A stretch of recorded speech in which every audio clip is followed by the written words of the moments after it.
television shows, amusement parks, drugs, alcohol, and every kind of entertainment to keep the human mind entertained, so that you don't get in the way of important people by doing too much thinking.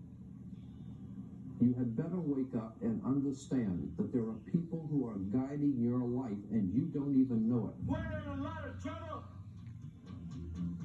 because you people and 62 million other Americans are listening to me right now, because less than 3% of you people read books, because less than 15% of you read newspapers, because the only truth you know is what you get over this tube. Right now, there is an entire generation that never knew anything that didn't come out of this tube.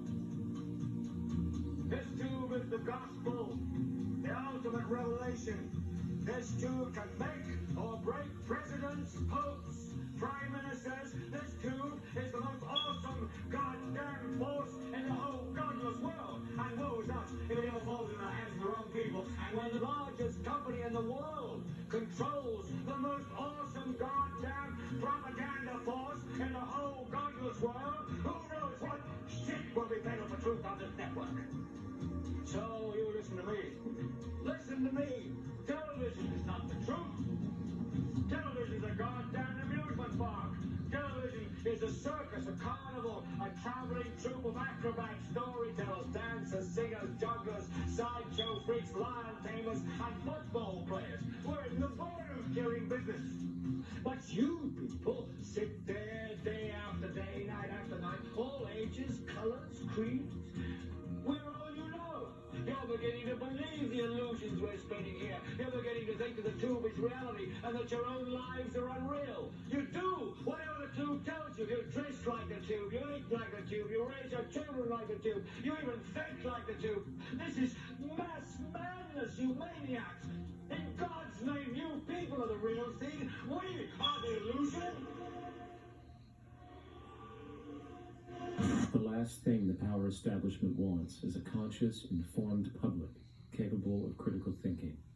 This is why a continually fraudulent zeitgeist is output via religion, the mass media, and the educational system.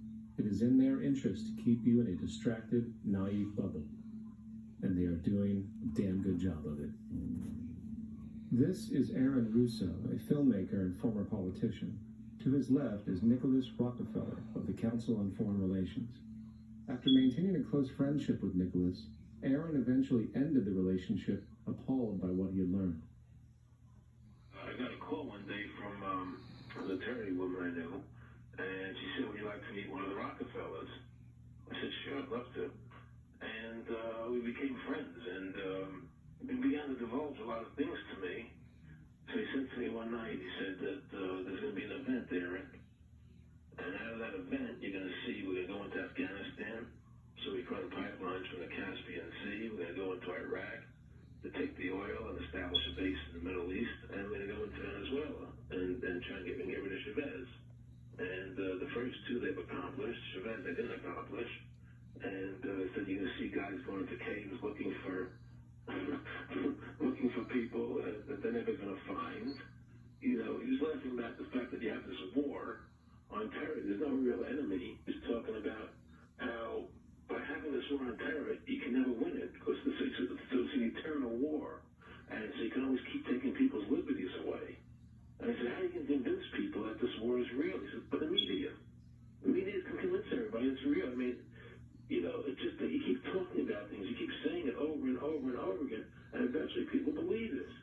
You know, you created the Federal Reserve in 1913 through lies. You create 9/11, which is another lie.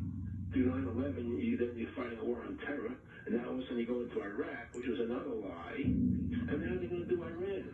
You know, and it's all one thing leading to another, leading to another, leading to another. Now, I would say, what are you doing this for? What's the point of this thing? You have all the money in the world you ever want.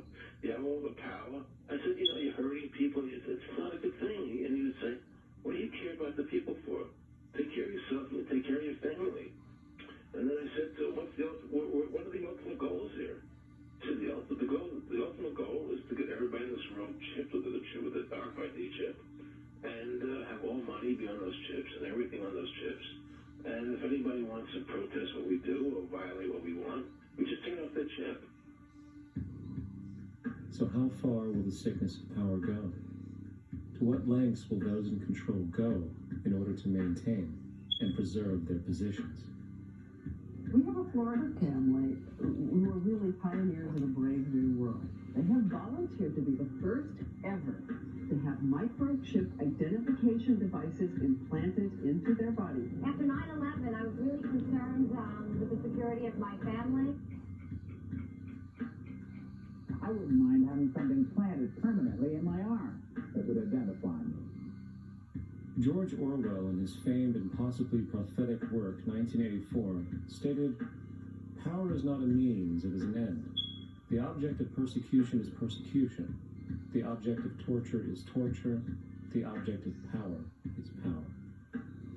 Today, symptoms of a surveillance society continue to grow, as irrational fears of invisible enemies, coupled with rising economic instability, spread across the globe. It is under this guise of security that we can foreshadow a world where everyone is tracked, everyone is on camera, and everyone is subordinate.